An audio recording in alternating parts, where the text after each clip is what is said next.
Halo, perkenalkan aku Devira Bunga Ayudya, biasa dipanggil Devira. Aku mahasiswi Universitas Teknologi Sumbawa, jurusan Ilmu Komunikasi.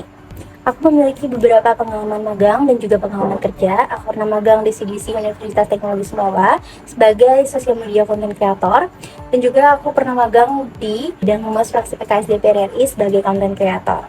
Untuk pengalaman kerja, aku pernah bekerja sebagai broadcaster di Kiradio Sumbawa, dan juga aku saat ini bekerja sebagai part-time barista di salah satu coffee shop di kotaku. Aku memiliki minat dan ketertarikan mengenai content creator dan juga sosial media spesialis. Dan di sini aku akan menjawab dua pertanyaan mengenai sosial media spesialis. Pertanyaan pertama mengenai tantangan dalam membuat campaign sebagai sosial media spesialis. Oke, untuk tantangan pertama menurutku adalah audiens.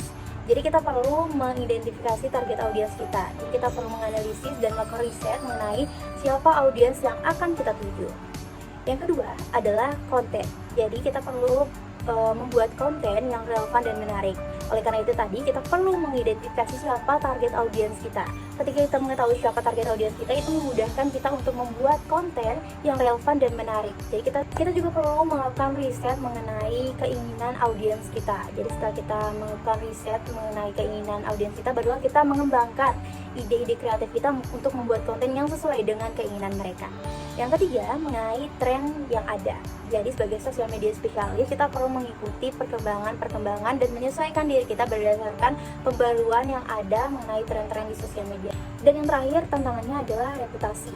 Kita perlu menjaga reputasi online kita dengan baik. Sebagai sosial media spesialis, kita perlu untuk meningkatkan reputasi online kita dengan menjaga interaksi kita dengan audiens kita. Pertanyaan yang kedua adalah bagaimana cara mengukur feedback dari pembuatan campaign. Yang pertama adalah dengan melakukan pengukuran kinerja KPI atau Key Performance Indicator.